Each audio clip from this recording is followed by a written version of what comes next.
Put it in the coat.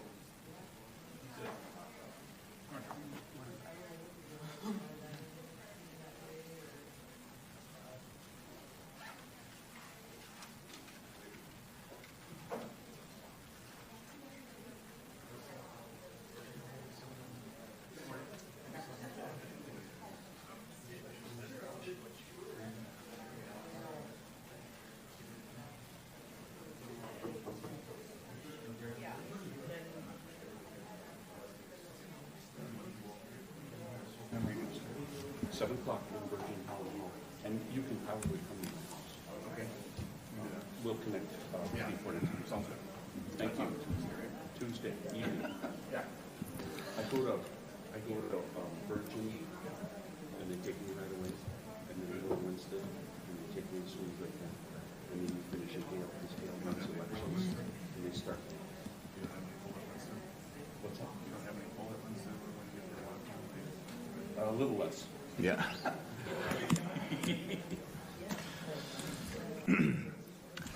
Good morning, everyone. I'd like to call to order our March 5th meeting of the McLeod County Board of Commissioners. Can we please stand for our Pledge of Allegiance?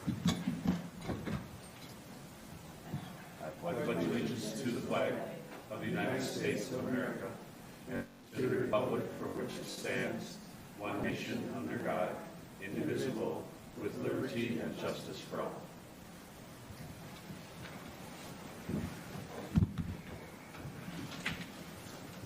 Again, welcome. Our first agenda item will be our consideration of today's agenda. Is there any additions or corrections? No changes, Mr. Chair.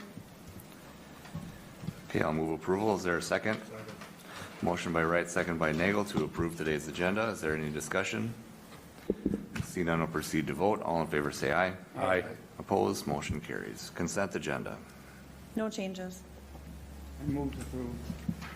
Is there a second? Second. We have a motion by Luthen, second by Schmaltz to approve today's consent agenda. Is there any discussion? Seeing none, we'll proceed to vote. All in favor say aye. Aye. Opposed? Motion carries. First up will be our jail. Mr. Feldman.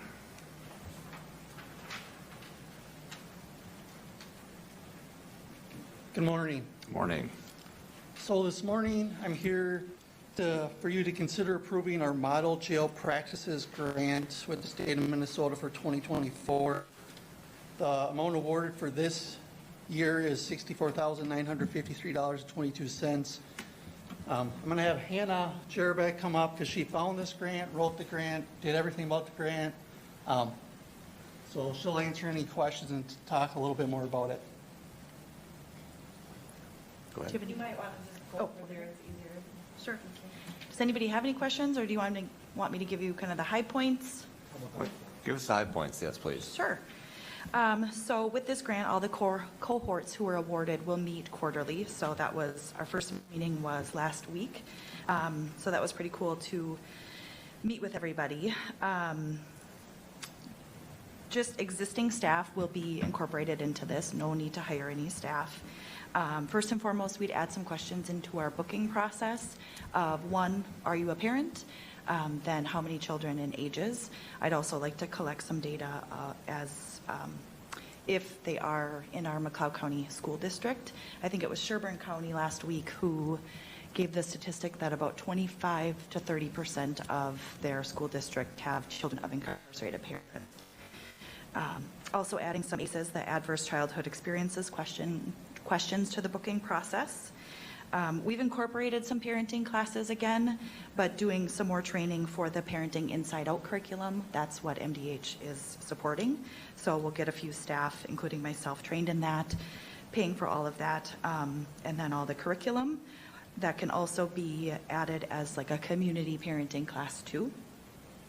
Then MDH wants us to do an environmental inventory, looking at our website, making sure the literacy level, languages, when people are coming, bringing their kids in to visit parents on no contact visits, is it clear? Is the signage clear? Then the waiting area, the visitation area, is it as warm as it can be and inviting for the children that are there? Then looking at what those meaningful visits can be, whether it be reading books together via the virtual platform, stuffed animal, obviously age-appropriate things to bring, fostering those relationships. And then anyone who's identifying as a parent on the booking process would then get some extra time with phone calls with their children.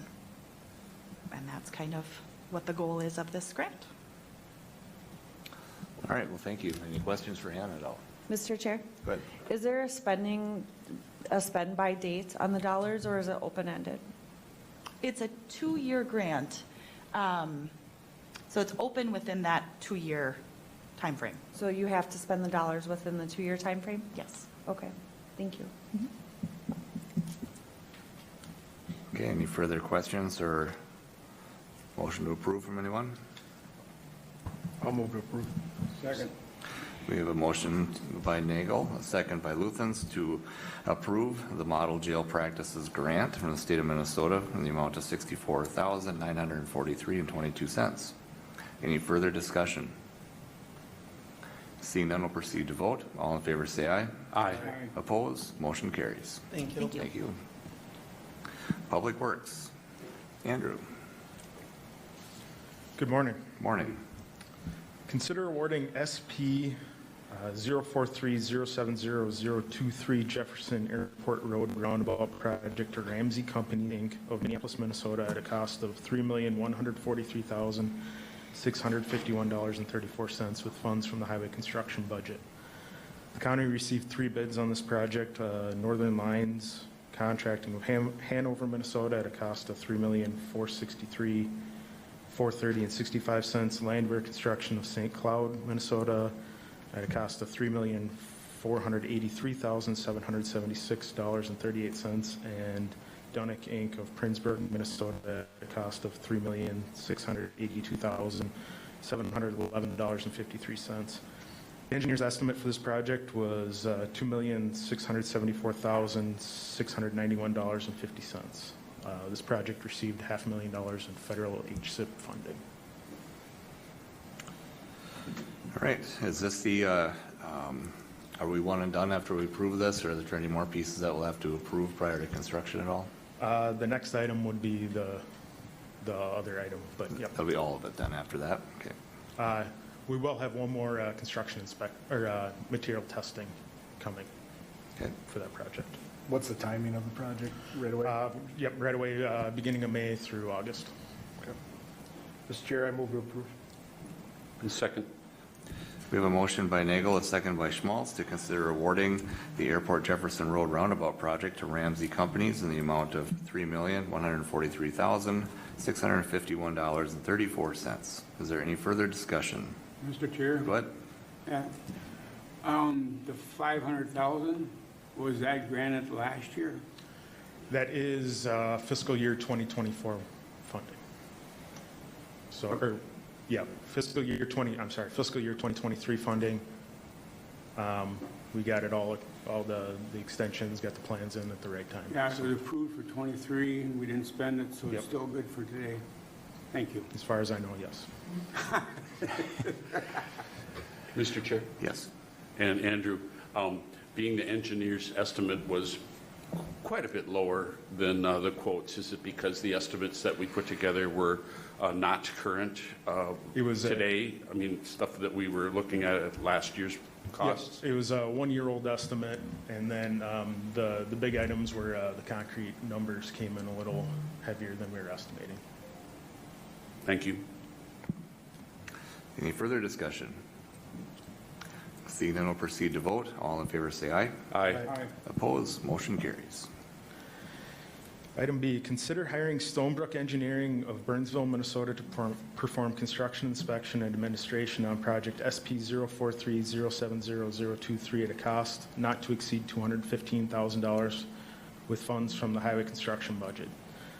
These costs are based on hourly rates and construction time frame.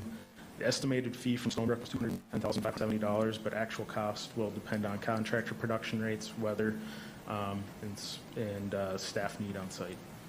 Ideally, this work would be performed in-house. Due to the project load this construction season, we do not have enough staff to cover all of our projects. So it was easiest to go one project and done rather than splitting consultant services across multiple projects. The city of Hutchinson will also be sharing in the expense of this based off of their construction share of the project. Mr. Chair? Go ahead. Andrew, does the quote we're looking at from Stonebrook include testing of materials? That does not include the material testing. That will be a separate quote coming probably at the next board meeting. And Andrew, do you find that the quote is in line with maybe other quotes that maybe that you could have considered? Yeah, so I reached out to other engineering firms, and Stonebrook was the only firm to have the capability to handle this project this season. And it does fall within the general, what you expect for construction admin costs on a project. Thank you, Andrew. Move approval, Mr. Chair.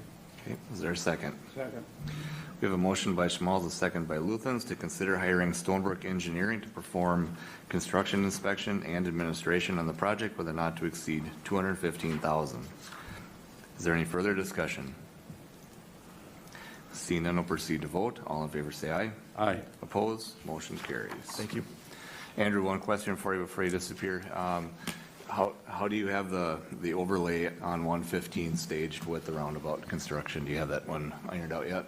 Yep, so the section of 115 between Adams Street and Trunk Highway 15, that is a single stage, and that will be following the same closure as the roundabout, so that will all be done under the same closure. Okay. All right, thank you. Environmental Services. Morning, everyone. Morning. One item for your consideration this morning, that is a conditional use permit, 24-04, as requested by Dustin Sagadol, LJR Properties LLC, Hutchinson, to construct accessory buildings and utilize an existing building for the purpose of indoor-outdoor commercial storage.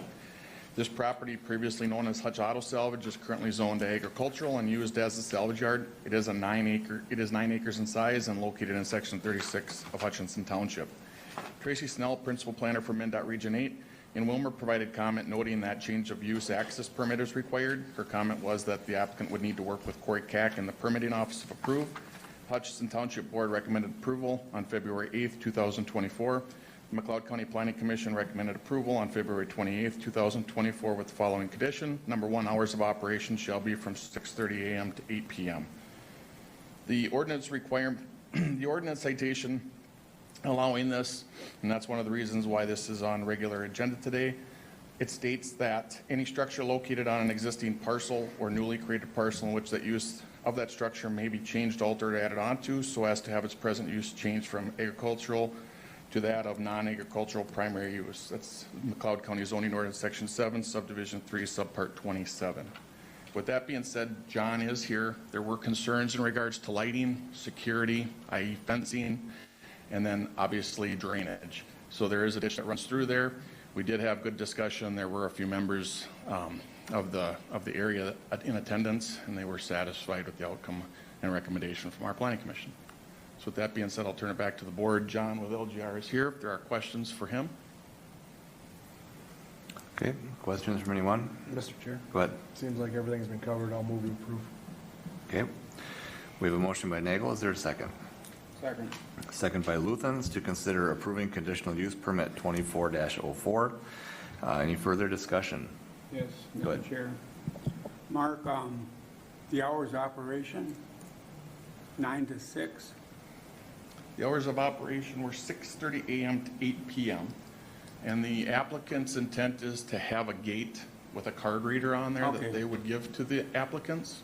So that will be, if approved, that will be a burden back on the applicant to just inform whoever their clientele is that that's the hours of operation to be able to get in and out of that gated area. Okay. But the card would let them in at 10 o'clock at night? I don't believe so. So that's the control. If approved, we would say that they have to pick up or drop off between 6:30 a.m. and 8 p.m. So one of the concerns that we had, and I discussed that with Dustin, was in regards to not having individuals in there at 2 o'clock in the morning. Even though there would be security there, just if we could, to curb that a little bit in regards to some of the neighbors that are there. And the other thing, I had a question about the drainage, but Mark's going to bring it up with the next permit and cover it. Okay. Mr. Chair? Oh, Oh, Mr. sorry. Luthens, you good? I'm done. Go ahead. Yeah, thank you, Mr. Chair. Mark, being we're looking at a conditional use permit coming forward, the recycling center itself, are they allowed to have a certain amount of vehicles outside of their fenced-in area? Let's say visibility from the highway and such? The salvage yard? Yeah. So the salvage yard is operating under a special use permit that was issued in 1976. And there were no conditions per se on that. So the perimeter, what was approved and what's on the legal description of that order allows for them to have cars. There weren't any cars that were listed in regards to numbers. If you didn't have a special use, today would be a conditional use. Ordinance was amended in 1981. You're allowed to have up to 4 that are inoperable or unlicensed before you need a conditional use permit for a salvage yard. So hopefully that clarifies your question. So they didn't have a fenced area per se. They have multiple parcels located for Hutch Auto Salvage that they have to their disposal. They stayed to the 9 acres. There's a little bit of fringe there, but they do own the tillable around that 9-acre parcel. Good. Okay. Any further discussion? Seeing none, I'll proceed to vote. All in favor say aye. Aye. Opposed? Motion carries. Thank you. Thank you. Moving on to employee relations. Thank you, Mr. Chair. I will also do information technology after. Item A, consider approving a recommendation by the Personnel Committee to temporarily hire a seasonal on-call highway maintenance worker 2 in spring and summer 2024. This temporary position supports blading and training new staff this season. Due to ongoing highway maintenance worker openings, the current budget does absorb the position. Okay, questions, anyone? Question, Go ahead. the training of new staff, what does that mean? The training of new staff, so when somebody new is hired, then a maintenance worker would be needing to, or a lead or the supervisor, they're helping train the people within the job duties. And if Andrew wants to add anything, he can. Yeah, I can add, we've had about roughly a 50% turnover in staff in the last couple of years on the maintenance side. So we lost all but one of our experienced blade operators. Last summer, we did a similar thing. We brought back a former employee, retired employee, part-time to blade and help train. Unfortunately, a couple of staff members that he helped train have left us since then. So we're looking to try this again this year. So would you hire within?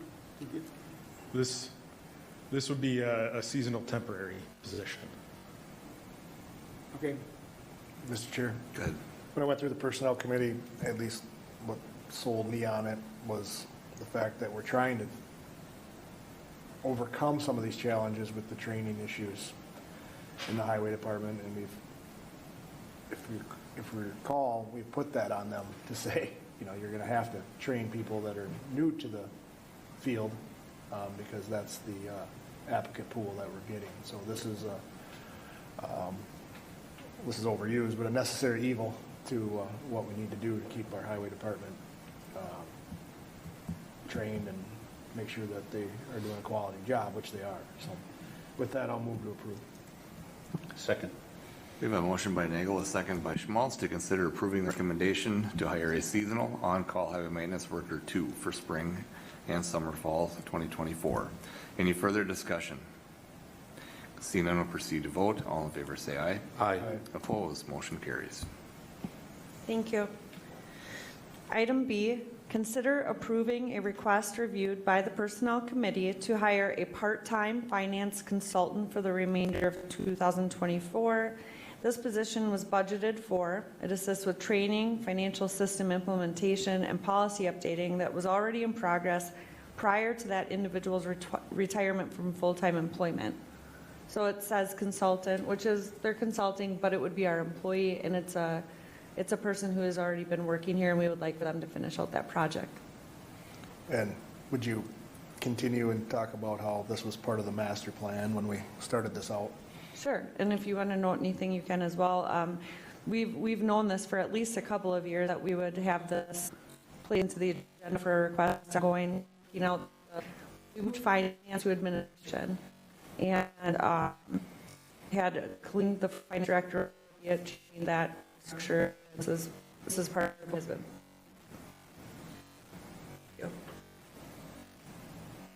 Okay, questions, anyone? Mr. Chair. Go ahead. I will move the request, and I'll say that I'm doing so because of the vetting that was done by the Personnel Committee and staff to make this position possible. Okay. Is there a second? Second. We have a motion by Schmal, second by Nagel, to approve the request for a part-time finance consultant for the remainder of 2024. Any further discussion? Seeing none, will proceed to vote. All in favor say aye. Aye. Opposed? Motion carries. Thank you. Item C, consider approving a recommendation by the Personnel Committee to hire one temporary assistant county attorney in the county attorney's office for a short time. It would possibly be through June 2024. We do have a candidate that is fit. We know that we've had excessive turnover also in the attorney's office due to different opportunities, people relocating, and this would be very helpful with the caseload and is a necessary staff addition for the time. Thank you. Mr. Chair. Go ahead. This one wasn't necessarily planned for, but again, something that we have to address. And I think, Ryan, I don't want to speak for your office, but I think this is the best fix for right now. Would you agree? Thank you, Mr. Nickel. I mean, it is. When our last assistant, Mr. Jordan, left at the end of last month, we had posted for his position back on January 12th already, and that position is still open.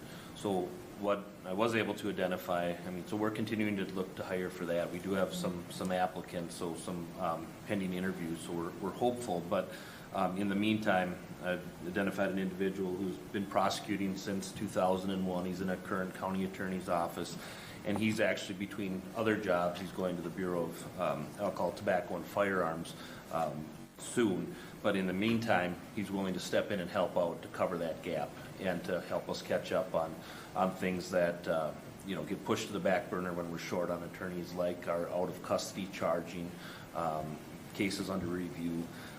When we're short, we spend our time prioritizing court appearances, trials, in-custody arrests, and those other emergent items, like children in need of protection and service holds, and things that will be coming before the board. So it's to make sure we don't fall too far behind on those secondary items. So thank you, Commissioner. Okay. Okay. Any more questions, anyone? Mr. Chair. Go ahead. I had discussion with our county attorney, and the Personnel Committee vetted the position as well. And with that, I'll move approval of the motion. We have a motion. Is there a second? Second. We have a motion by Schmal, second by Nagel, to approve the hiring of one temporary assistant county attorney for the extended time possibly through the end of June 2024. Any further discussion? Seeing none, will proceed to vote. All in favor say aye. Aye. Opposed? Motion carries. Thank you. Thank you. Item D, consider approving a recommendation by the Personnel Committee to increase one part-time current finance technical specialist to full-time. This change is due to the county becoming the fiscal host of the Southwestern Minnesota Adult Mental Health Consortium. This was discussed during the February 6, 2024 workshop, and the additional hours and benefits are reimbursed by SMAMHC. Thank you. Okay, questions, anyone? I'll move to approve. Is there a second? I can second that. We have a motion and a second. Is there any discussion? Okay, motion by Nagel, second by Wright, to consider approving a recommendation to increase one part-time finance technical specialist to full-time. Any further discussion on that? Seeing none, we'll proceed to vote. All in favor say aye. Aye. Opposed? Motion carries. Information technology. Thank you. I'll present the items for our IT manager. He is helping with the broadcast today, so thank you to Matt. Item A, consider approving a quote from Ewell of Maple Grove to add card access to 7 doors at the courthouse and a security partition to the system, as some users with access are not authorized to make changes to certain doors. At a cost of $41,130, with funds from the information technology budget, building maintenance budget, and reimbursements from state courts. Adding card access to these 7 doors increases security.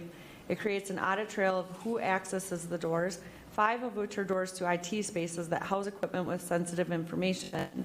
The security boundary being added to the card access software is required to be compliant with criminal justice information systems, election, and federal tax information requirements. State courts will be reimbursing the county for the door to their IT equipment space. We've known that this would be necessary throughout time to make enhancements to our security system. It is expensive to change doors at the courthouse especially, and that's because of the structure of the facility. When you have to bring security access to those doors, it's over $5,000 typically. That would be quoted when we were still at the courthouse, so I can imagine it's quite a bit more now. So this is not a completely unexpected cost. Thank you. Okay, questions, anyone? Mr. Chair, was this part of the budgeting? Do we have this in the budget cycle or not? You know, I'm not sure without having the budget in front of me, Commissioner, I apologize. However, I believe so, that it was an expected expense. Any further questions on that? I'll move to approve. Okay. Is there a second? Second. We have a motion by Nagel and a second by Schmaltz to approve the quote from UHL in the amount of $41,130. Is there any further discussion? Seeing none, we'll proceed to vote. All in favor say aye. Aye. Opposed? Motion carries. Thank you. Item B, consider approving the memorandum of understanding with the State of Minnesota First Judicial District.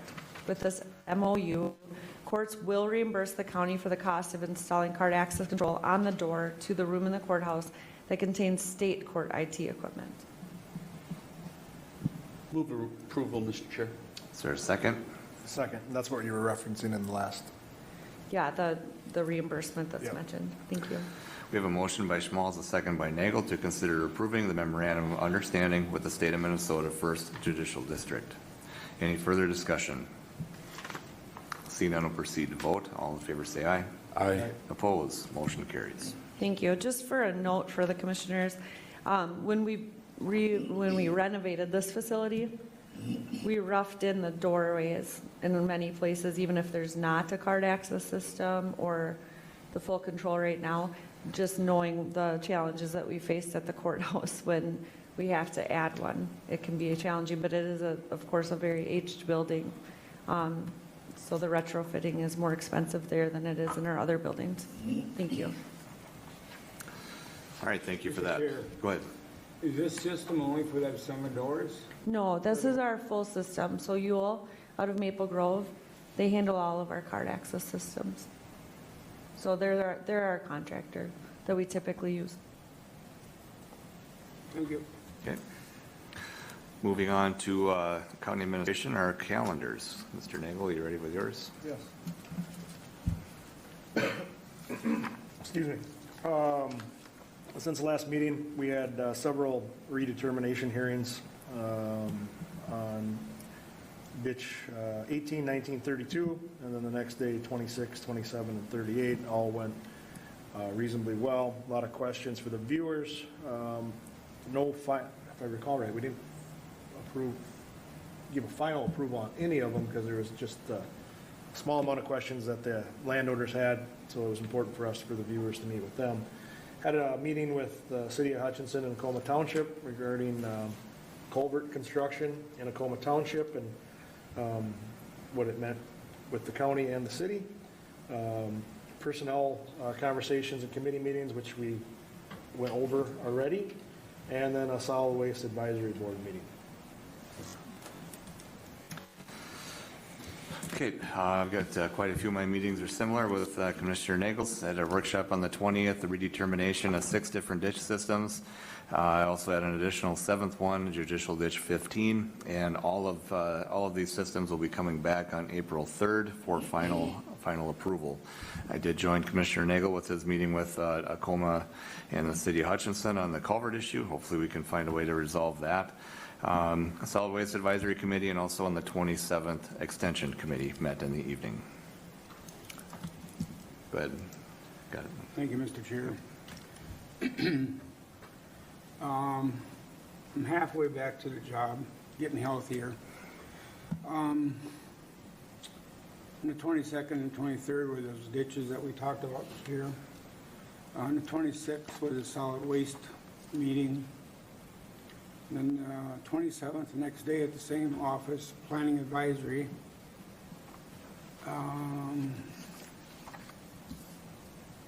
Monday, MRC zoning meeting in the morning. Thank you. Okay. Thank you, Commissioner Luthens. For my calendar, on like the other commissioners had mentioned, we had ditch meetings on Thursday the 22nd and Friday the 23rd, and a summation of the results of those meetings was given by Commissioner Wright. And then on the 26th, we had our solid waste meeting in Hutchinson. On the 29th, I helped with agenda review in the afternoon.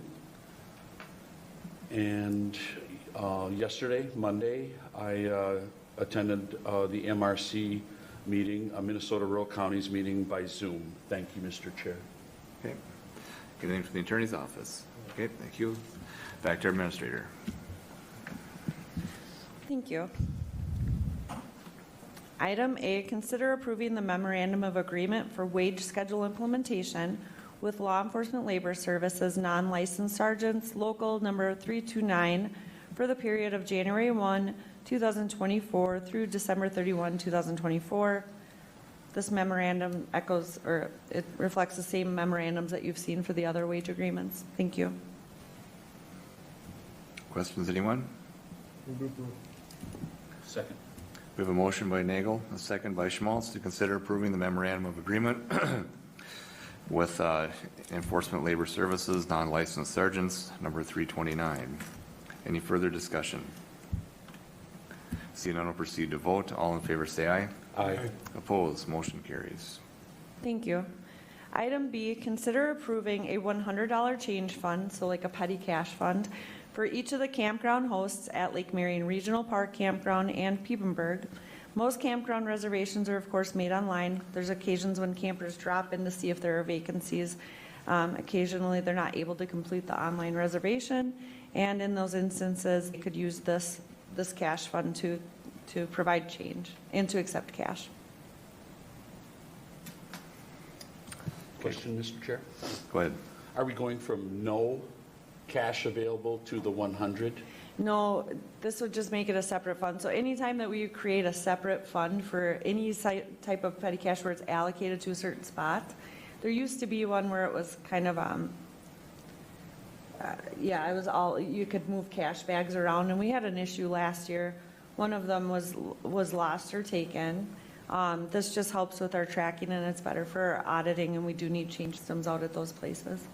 Thank you. Move request, Mr. Chair. Okay. Thank you. Is there a second?